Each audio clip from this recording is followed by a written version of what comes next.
DAISY Award was created by the family of a patient that had died of an autoimmune disease. And they wanted to do something to be able to thank the nurses that provided the exceptional care that he had while he was in the hospital. This award has been around for a while at other systems, and our director of nursing, Lois Van Abel, she actually saw this award at a conference, thought it was really nice and wanted to bring it to Bellin. This award was started in Washington, and since then it's grown. It's now recognized in every state, all 50 states, and in 9 different countries. There was a lot of legwork involved in actually getting the award to the point that it's at now. Aside from finding the funding for it, which was graciously provided by the Bellin Foundation, there were applications obviously to fill out, going through the process of how are we going to get nominations, how are we going to select those nominations, and getting the system awareness out there, which is something that we're still working on. It's really a patient and patient family member driven award, so we like that it recognizes nurses, not just your coworker saying, oh, thanks for picking up the extra shift for me. It's more, recognized, especially when the family is in a situation where they're stressed and have a lot going on in their mind, but they take the time to point out something extra that the nurse did for them. My father had been a patient at Bellin throughout the last 4 to 5 years. He had heart issues, and a few years back he suffered a heart attack and spent some time at Bellin, and that's how he met Holly.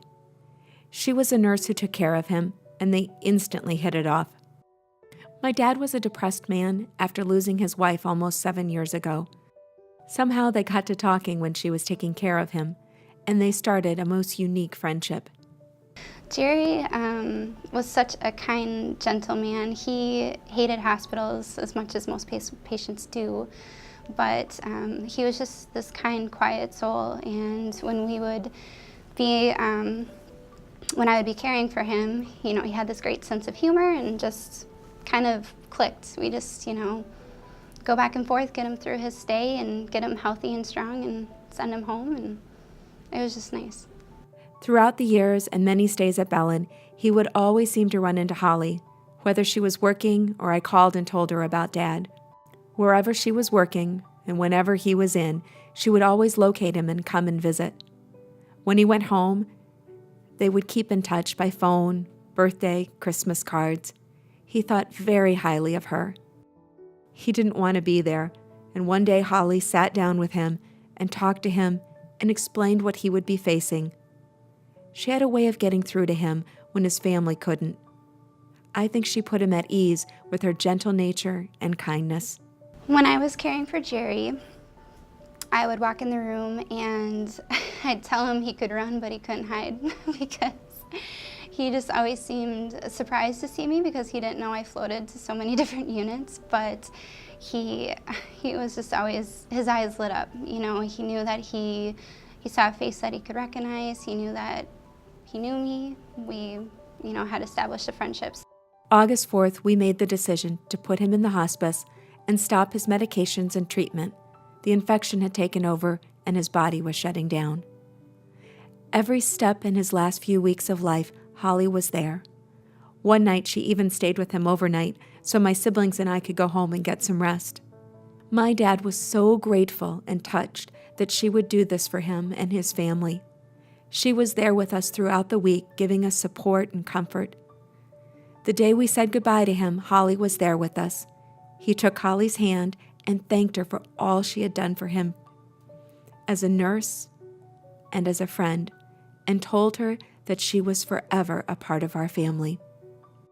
Jerry taught me to just be strong and kind through some of the most difficult times in his life.